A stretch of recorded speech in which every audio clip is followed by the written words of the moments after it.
Shalom saudara-saudara yang dikasihi Tuhan, kita bersyukur kepada Tuhan karena melalui channel ini kita tetap bisa bersekutu, tetap bisa beribadah bersama, boleh memuji dan menyembah Tuhan.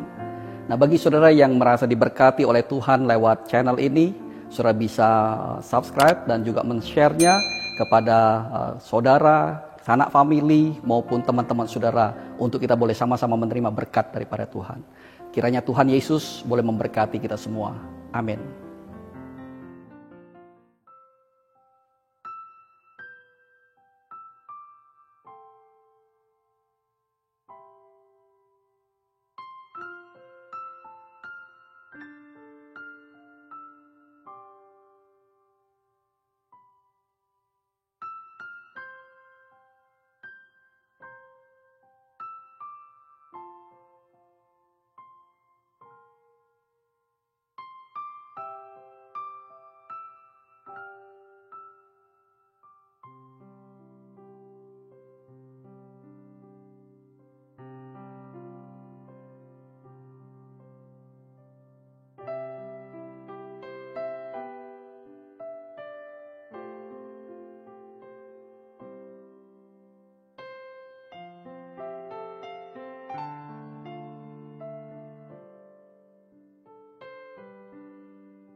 Shalom saudara-saudara, kita akan memulai ibadah kita dan ibadah kita diselenggarakan atas anugerah Tuhan dan penyertaan daripada Allah Tritunggal, Allah Bapa, Allah Putra dan Allah Roh Kudus. Turunlah atas kita sekalian anugerah dan berkat dari Allah Tritunggal.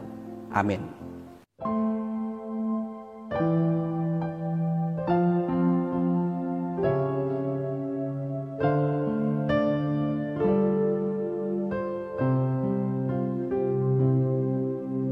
Suci, suci, suci,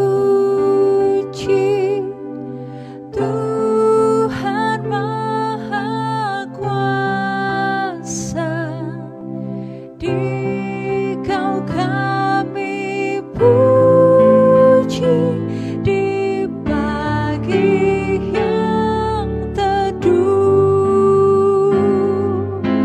Suci, suci, suci, murah dan perkasa,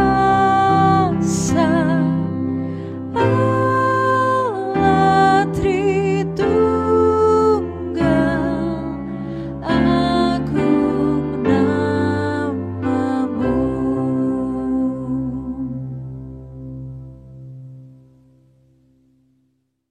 Mari jemaat sekalian kita akan masuk di dalam doa. Bapa dalam surga, kami saat ini bersyukur dan bersuka cita kalau kami boleh datang ke hadirat-Mu. Karena kami menyadari siapa kami yang boleh datang ke bait-Mu yang kudus. Kami sadar bahwa kami adalah orang yang berdosa. Kami adalah orang yang tidak layak. Tapi kami bersyukur di dalam Kristus kami boleh dilayakkan. Karena di dalam Kristus ada pengampunan. Di dalam Kristus ada pembenaran. Dan kami bersyukur untuk itu semua. Dan kami datang pagi ini Tuhan, dengan segala kerendahan hati kami. Kami juga mau mengakui segala dosa kami. Kami memohon ampun atas segala dosa dan salah kami. Dan terima kasih untuk pengampunan-Mu. Demi nama Tuhan kami, Yesus Kristus kami berdoa. Amin. Jemaat sekalian, selamat Paskah. Paskah tentunya bukan hanya sekedar perayaan atau tradisi orang Kristen. Tetapi jauh lebih penting adalah makna di dalam kehidupan kita. Kebangkitan Kristus itu merupakan bukti penggenapan akan janjinya, yaitu Dia sudah mengalahkan maut. Dan satu saat ketika pada saatnya nanti kelak kita akan dibangkitkan juga bersama Dia. Mari jemaat sekalian, kita akan menaikkan puji-pujian penyembahan kepada Allah yang bangkit.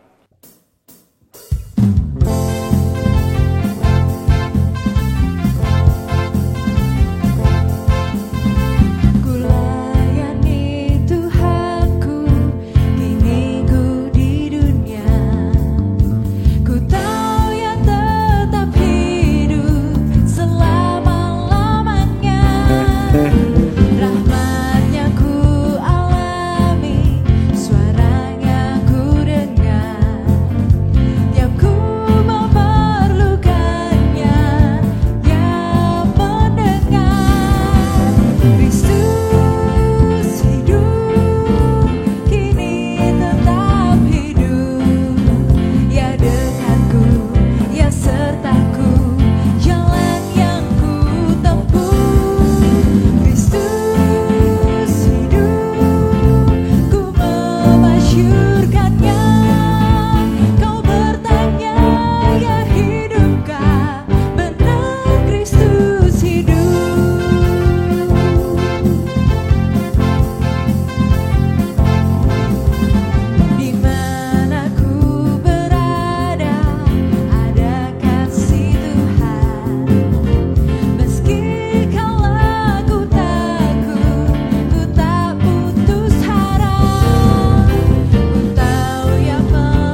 Jemaat sekalian, mari kita datang kepada Tuhan membawa permohonan kita di dalam doa. Ya Tuhan, Bapa kami yang di surga, Tuhan, kami mengingat pada saat ini kepada saudara-saudara kami, jemaat di tempat ini yang mengalami sakit tubuh, ya Tuhan, kelemahan tubuhnya, ya Tuhan. Di dalam penderitaan yang mereka alami ini, ya Tuhan, biarlah Tuhan terus menyertai mereka, Tuhan terus mendampingi mereka, memberikan kekuatan, memberikan penghiburan kepada mereka, ya Tuhan. Tidak pernah meninggalkan mereka, ya Tuhan.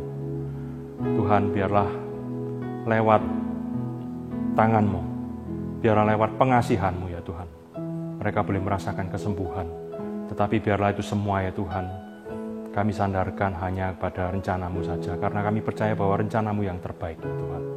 Tuhan, kami saat ini juga mengingat kepada teman-teman, saudara-saudara kami, anak-anak kami yang bersekolah di luar negeri. Tuhan, di dalam masa pandemi ini, tidak mudah, ya Tuhan, yang mereka alami. Ya Tuhan, ada banyak pencobaan, ada juga banyak pergumulan yang mereka alami. Tetapi kami juga berdoa, ya Tuhan, biarlah Engkau sendiri akan menguatkan mereka. Biarlah mereka tetap ingat, ya Tuhan, janji-Mu. Ingat pengharapan mereka di dalam Engkau, ya Tuhan. Di dalam segala pergumulan mereka. Biar Engkau terus, ya Tuhan, bekerja menguatkan mereka. Roh Kudus terus mengingatkan mereka akan kasih-Mu. Tuhan, kami juga berdoa untuk jemaat, anak-anak-Mu ya Tuhan, yang pada saat ini mengalami kesulitan ekonomi. Di dalam pekerjaannya banyak yang digumulkan ya Tuhan. Banyak juga ya Tuhan kejatuhan. Banyak juga ya Tuhan kemerosotan. Ya Tuhan, kami berdoa buat mereka. Biar Engkau akan terus memberikan kekuatan. Tuhan memberikan sokongan kepada mereka ya Tuhan. Entah bagaimana ya Tuhan, kami percaya bahwa cara-Mu adalah cara yang ajaib. Engkau adalah Allah sumber segalanya ya Tuhan. Engkau tidak melepaskan kami di dalam penderitaan yang terlalu jauh ya Tuhan, yang melebihi kekuatan kami. Tetapi kami percaya Engkau akan memberikan kekuatan ya Tuhan. Engkau akan memberikan berkat bagi setiap orang yang percaya, yang bersandar padamu. Di dalam nama-Mu Yesus Kristus, kami percaya akan kuasa kebangkitan-Mu. Kami percaya Engkau juga menguasai kehidupan kami. Kami serahkan doa ini dalam nama-Mu.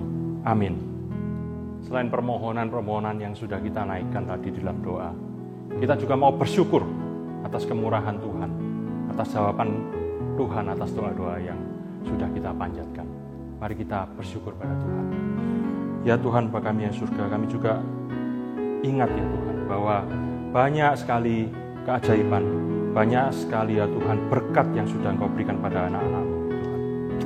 Kami mengingat anak-anak-Mu yang sudah disembuhkan dari penyakitnya ya Tuhan. Mereka yang sudah diberikan kesehatan, mereka yang sudah diberikan kekuatan ya Tuhan, untuk menghadapi kelemahan tubuhnya ya Tuhan.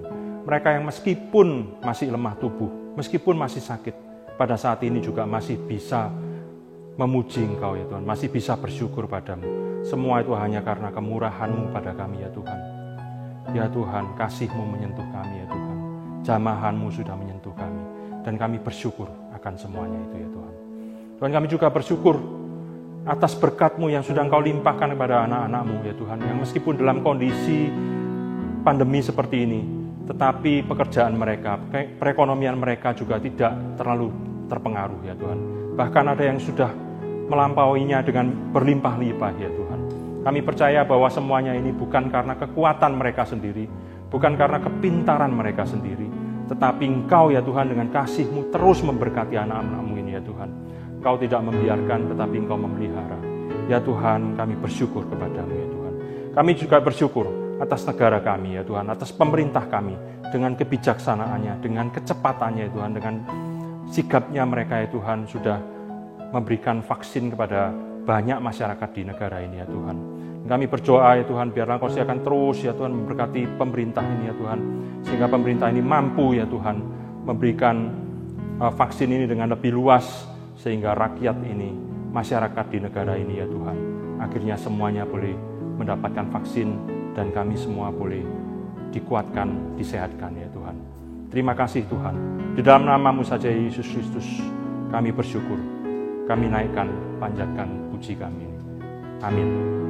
Saudara, saatnya kita akan mendengarkan firman Tuhan yang akan dibawakan oleh Pendeta Willy. Mari kita naikkan puji-pujian karena begitu besar anugerahnya bagi kita.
Shalom saudara-saudara yang dikasihi Tuhan, saya mengucapkan selamat merayakan Paskah, selamat merayakan kemenangan di dalam Kristus. Sebelum kita membaca merenungkan firman Tuhan, mari kita berdoa terlebih dahulu. Bapa dalam surga, kami bersyukur untuk hari ini Tuhan. Kami boleh bersama-sama beribadah, kami boleh menyembah Engkau. Dan sebentar kami juga mau mendengarkan akan sabda-Mu. Bila Tuhan Engkau berbicara kepada kami, lewat firman-Mu Engkau menuntun kami, mengubah kehidupan kami. Dan kami menyerahkan untuk pemberitaan firman-Mu. Bila Tuhan yang boleh memberkati, sehingga firman-Mu boleh sungguh-sungguh boleh memberkati setiap kami yang mendengarkannya. Berbicara Tuhan karena kami siap untuk mendengar. Demi nama Tuhan kami, Yesus Kristus kami berdoa. Amin. Mari saudara, kita akan sama-sama membuka Alkitab kita yang terambil dari Injil Yohanes pasal yang ke-11 ayat yang pertama sampai dengan ayat yang ke-27. Injil Yohanes pasal yang ke-11 ayat yang pertama sampai 27. Kalau sudah menemukannya, kita akan bersama-sama melihatnya, saudara menyimak dan saya akan membacakannya bagi saudara sekalian. Demikian bunyi firman Tuhan. Ada seorang yang sedang sakit, namanya Lazarus. Ia tinggal di Betania, kampung Maria dan adiknya Marta. Maria ialah perempuan yang pernah meminyaki kaki Tuhan dengan minyak mur dan menyekahnya dengan rambutnya. Dan Lazarus yang sakit itu adalah saudaranya. Kedua perempuan itu mengirim kabar kepada Yesus, "Tuhan, dia yang Engkau kasihi sakit."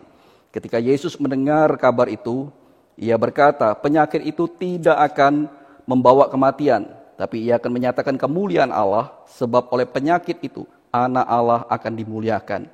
Yesus memang mengasihi Marta dan kakaknya dan Lazarus. Namun setelah didengarnya bahwa Lazarus sakit, ia sengaja tinggal 2 hari lagi di tempat di mana ia berada. Tetapi sesudah itu ia berkata kepada murid-muridnya, "Mari kita kembali ke Yudea." Murid-muridnya itu berkata kepadanya, "Rabi, baru-baru ini orang-orang Yahudi mencoba melempari engkau. Masih maukah engkau kembali ke sana?" Jawab Yesus, "Bukankah ada 12 jam dalam satu hari? Siapa yang berjalan pada siang hari, kakinya tidak akan terantuk, karena ia melihat terang dunia ini. Tetapi jikalau seorang berjalan dalam malam hari, kakinya terantuk, karena terang tidak ada di dalam dirinya." Demikianlah perkataannya, dan sesudah itu ia berkata kepada mereka, "Lazarus saudara kita telah tertidur, tetapi aku akan pergi ke sana untuk membangunkan dia dari tidurnya." Maka kata murid-murid itu kepadanya, "Tuhan, jikalau ia tidur, ia akan sembuh." Tetapi maksud Yesus ialah tertidur dalam arti mati. Sedangkan sangka mereka, Yesus berkata tentang tertidur dalam arti biasa. Karena itu Yesus berkata dengan terus terang, "Lazarus sudah mati.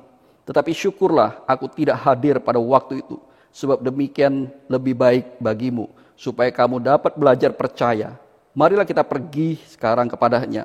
Lalu Thomas yang disebut Didimus berkata kepada teman-temannya, yaitu murid-murid yang lain, "Marilah kita pergi juga untuk mati bersama-sama dengan dia." Maka ketika Yesus tiba, didapatinya Lazarus 4 hari berbaring di dalam kubur. Betania terletak dekat Yerusalem, kira-kira 2 mil jauhnya. Di situ banyak orang Yahudi telah datang kepada Marta dan Maria untuk menghibur mereka berhubung dengan kematian saudaranya. Ketika Marta mendengar bahwa Yesus datang, ia pergi mendapatkannya. Tetapi Maria tinggal di rumah. Maka kata Marta kepada Yesus, "Tuhan, sekiranya engkau ada di sini, saudaraku pasti tidak mati. Tapi sekarang pun aku tahu bahwa Allah akan memberikan kepadamu segala sesuatu yang engkau minta kepadanya." Kata Yesus kepada Marta, "Saudaramu akan bangkit." Kata Marta kepadanya, "Aku tahu bahwa ia akan bangkit pada waktu orang-orang bangkit pada akhir zaman." Jawab Yesus, "Akulah kebangkitan dan hidup. Barang siapa percaya kepadaku, ia akan hidup walaupun ia sudah mati.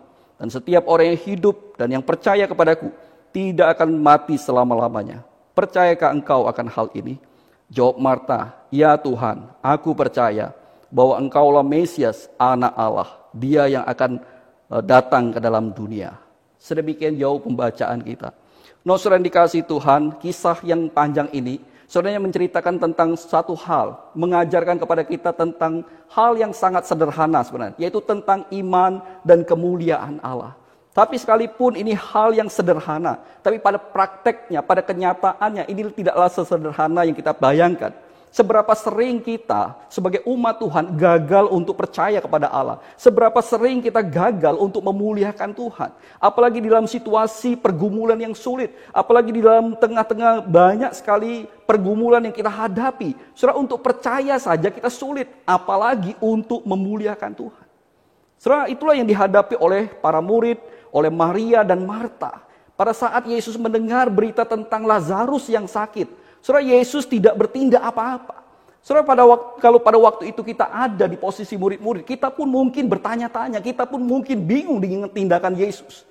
Dia ini betulkah mengasihi Lazarus? Bukankah dia ini sahabat karibnya? Kenapa dia tidak bertindak sesuatu? Mungkin ada banyak pertanyaan-pertanyaan berkecamuk di dalam diri kita. Dan mungkin kita juga sama seperti murid-murid bingung dengan apa yang Yesus lakukan.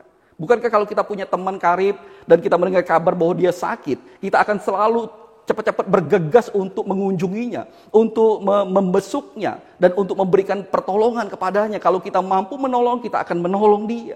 Tetapi saudara, Yesus tidak bertindak apa-apa. Yesus sengaja tunggu 2 hari, tidak melakukan tindakan apa-apa.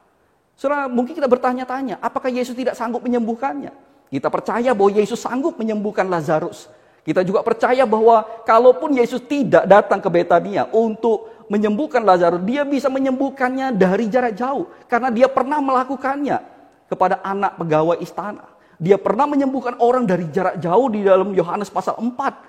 Nah, dia juga tidak mustahil. Yesus juga sanggup menyembuhkan Lazarus dari jarak yang jauh. Tetapi kenapa dia tidak berbuat apa-apa? Saudara, pertanyaan yang membuat kita bingung. Pertanyaan yang membuat kita heran, kenapa Yesus diam saja? Di mana kasihnya? Saudara, bukan hanya para murid yang bingung.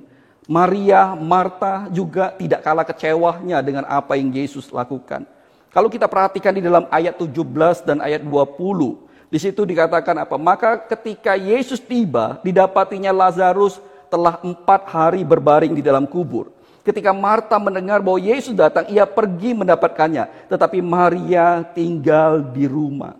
Saudara, dikatakan di situ bahwa 4 hari Lazarus sudah terbaring di dalam kubur. Itu memastikan bahwa Lazarus itu benar-benar mati.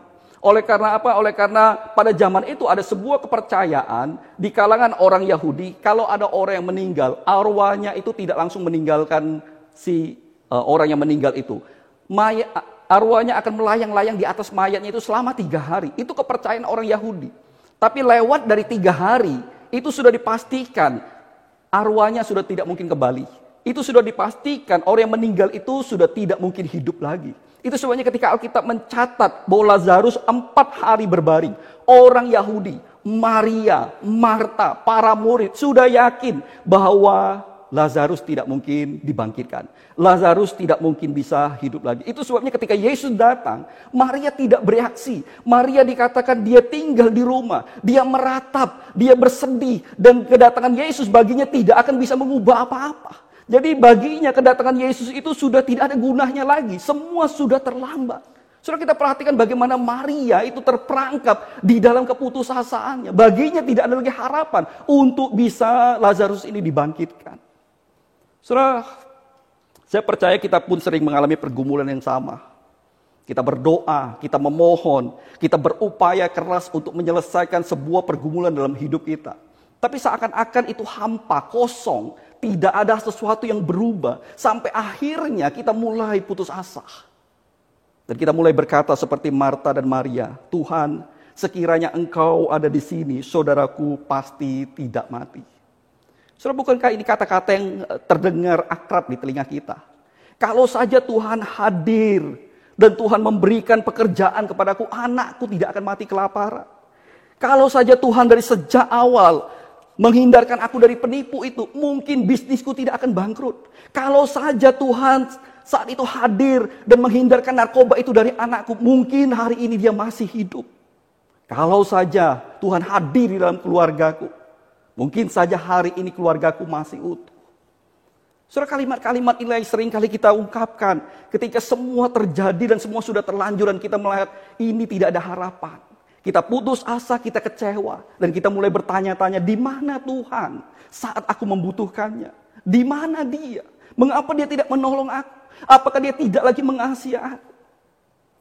Saudara, Ketika Yesus membiarkan Lazarus mati dan membiarkan Maria dan Marta berduka, ingatlah bahwa itu bukan karena ia tidak mengasihi mereka. Itu bukan karena dia tidak peduli dengan mereka. Saudara, kita seringkali mengkaitkan antara kasih dan penderitaan. Ketika mempertentangkan kedua hal ini. Kalau dikasihi maka berarti tidak menderita. Kalau menderita berarti tidak dikasihi. Padahal tidak seperti itu. Saudara. Saya kasih contoh. Anak saya pernah sakit, dan ketika dia sakit kita bawa ke dokter. Lalu dokter menyarankan untuk disuntik. Ketika mendengar bahwa anak saya mau disuntik, anak saya langsung berteriak dan memberontak. Dan sehingga dokter itu tidak bisa menyuntiknya gitu. Lalu akhirnya dokter mengatakan, oke, Pak dan Ibu tolong pegang anaknya gitu. Nah saudara, pada waktu kami mulai mau memegang itu, mungkin dalam pikiran kita, ya tidak usahlah gitu ya.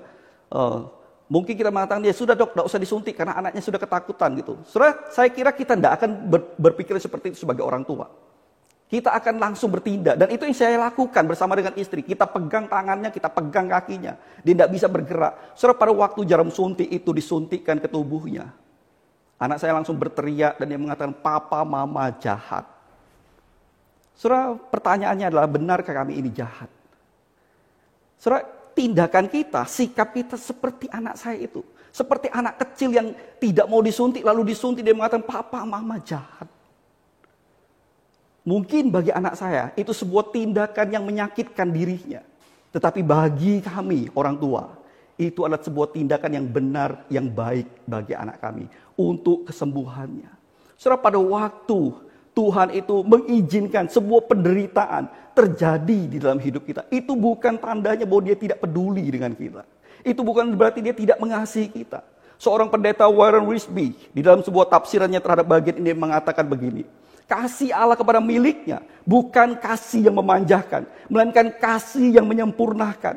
Kenyataan bahwa ia mengasihi kita dan kita mengasihi dia bukan satu jaminan bahwa kita terhindar dari permasalahan dan penderitaan. Bagaimanapun Bapak mengasihi anaknya, yaitu Yesus Kristus. Namun Bapak mengizinkan anaknya yang dikasihinya itu untuk menanggung penderitaan, untuk mengalami penghinaan, serta penganiayaan di kayu salib.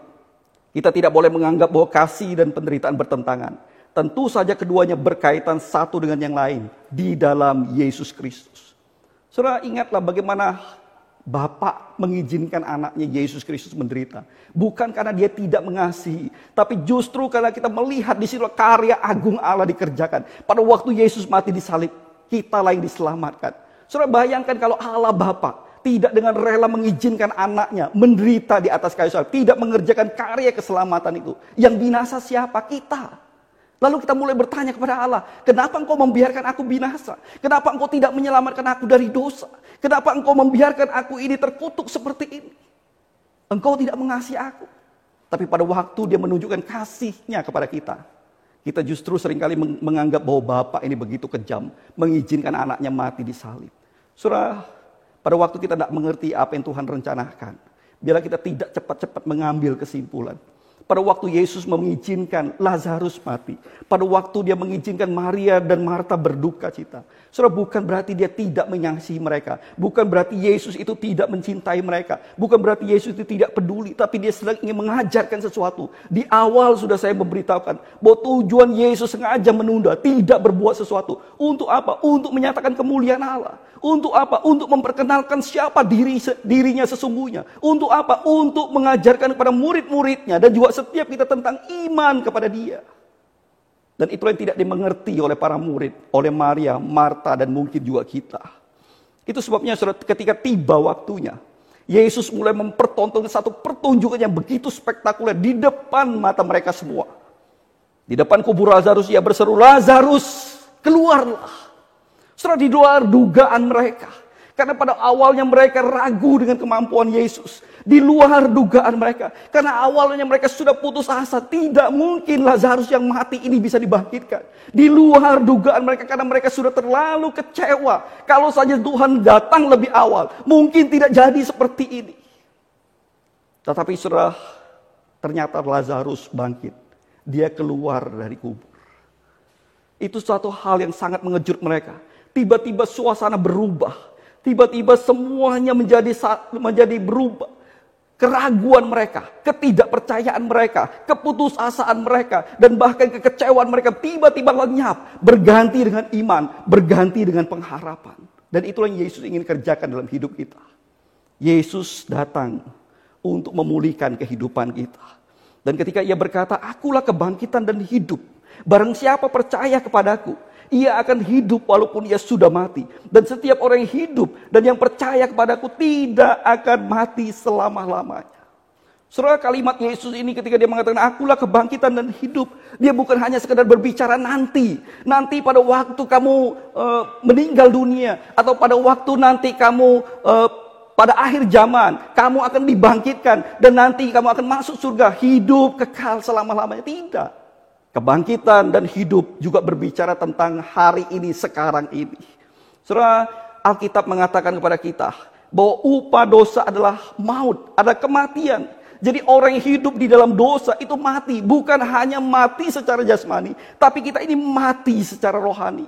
Itu yang Alkitab ungkapkan. Kita yang berdosa bukan hanya mati secara jasmani, tapi juga mati secara rohani. Kita ini gambaran kita ini seperti zombie yang hidup tapi mati. Dan ada banyak orang yang mengalami seperti itu, hidup tapi mati.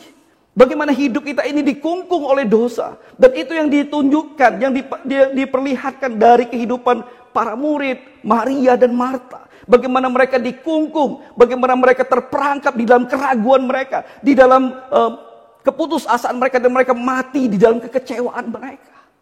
Itu sebabnya Alkitab mengatakan apa? Maka menangislah Yesus di dalam ayat 35.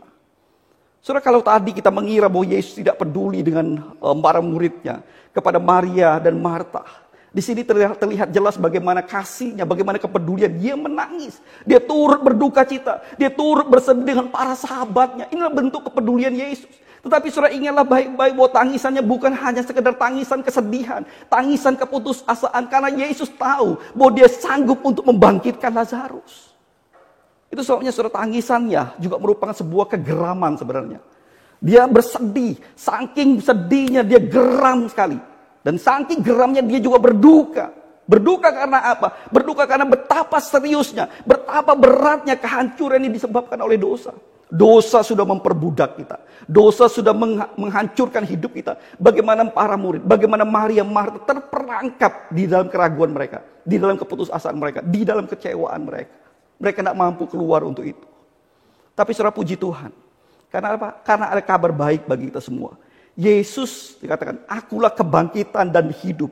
Itu artinya apa? Artinya dia bukan hanya bisa membangkitkan Lazarus, tetapi dia ingin menyatakan, akulah kebangkitan itu sendiri. Saudara, saya pernah sakit, dirawat di rumah sakit, dan kebetulan di sebelah saya ada seorang dokter, dan dokter jantung, dan dia sedang dirawat di sana, penyakitnya adalah penyakit jantung. Nah, jadi ini lucu saudara ya, dokter jantung bisa menyembuhkan orang yang sakit jantung. Tapi pada waktu dia sakit jantung, dia tidak bisa mengobati diri sendiri. Dia tidak bisa menyembuhkannya sendiri. Tapi Yesus tidak seperti itu. Yesus bukan hanya bisa membangkitkan Lazarus. Dia adalah kebangkitan dan hidup itu sendiri. Dan dia buktikan itu ketika dia mati di salib. Dia dikubur. Pada hari yang ketiga, dia bangkit dari kematiannya. Yesus adalah kebangkitan dan hidup. Itu sebabnya dia mampu membangkitkan Lazarus. Itu juga sebabnya dia mampu untuk membangkitkan saudara dan saya dari keterpurukan kita, dari keterbelengguan kita terhadap dosa. Yesus mampu membangkitkan kita dan memberi kita hidup yang baru. Saudara dikasihi Tuhan, pertanyaannya adalah, percayakah engkau akan hal ini? Percayakah engkau akan kemampuannya? Saudara, pengalaman Lazarus merupakan sebuah gambaran yang baik tentang apa yang terjadi ketika kita yang berdosa ini percaya kepada Sang Juru Selamat, yaitu Yesus Kristus. Saudara, Alkitab menggambarkan Lazarus itu sudah mati. Dan semua orang berdosa, Alkitab juga mengatakan kita ini juga mati.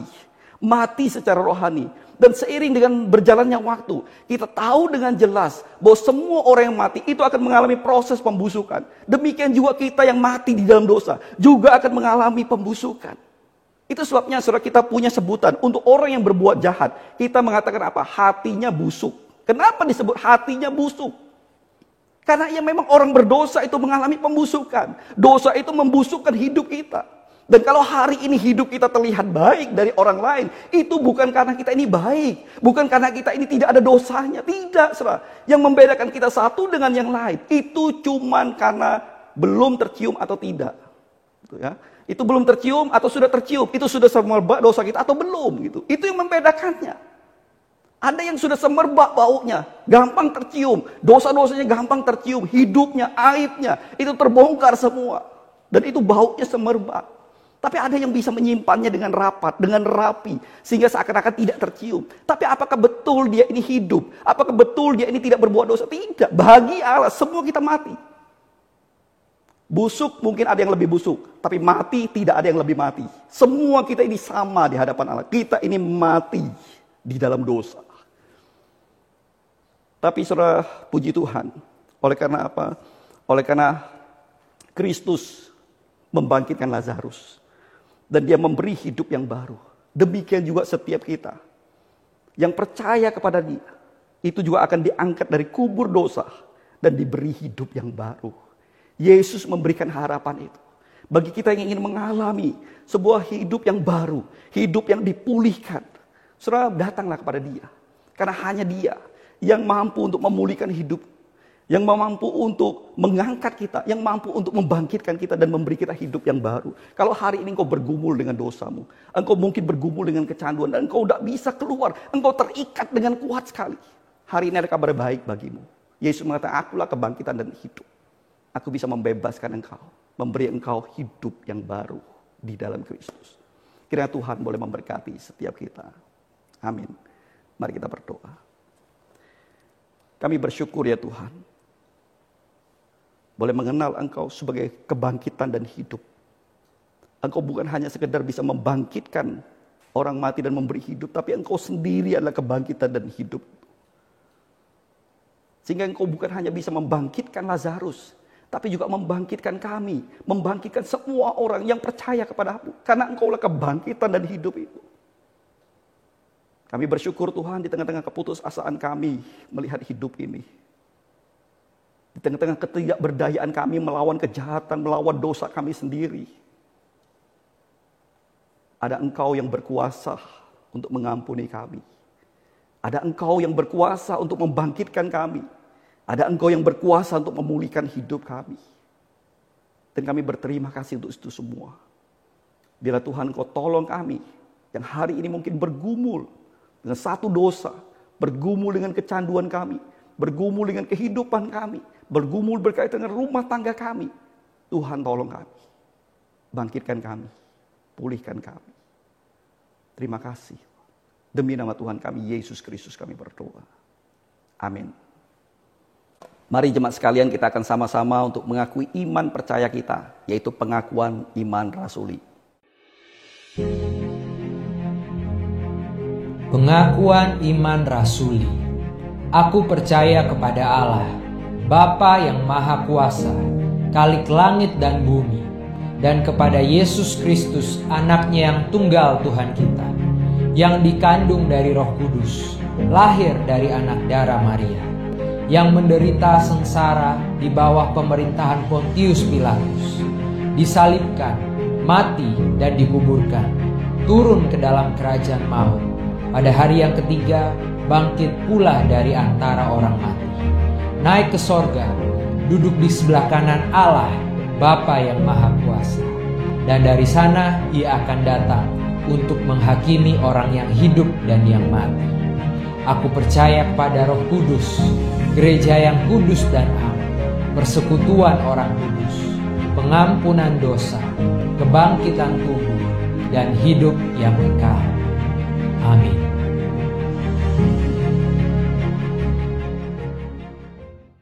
Saudara, salah satu esensi ibadah adalah memberikan persembahan yang terbaik bagi Tuhan. Mari kita bersama-sama datang, memberikan juga persembahan kita kepada Tuhan, persembahan yang terbaik kepada Dia. Dan persembahan yang akan saudara berikan, bisa saudara transfer melalui rekening bank berikut, ataupun juga QR Code yang akan tertera di dalam layar saudara. Dan kami akan memberikan waktu sejenak kepada saudara-saudara untuk memberikan persembahan.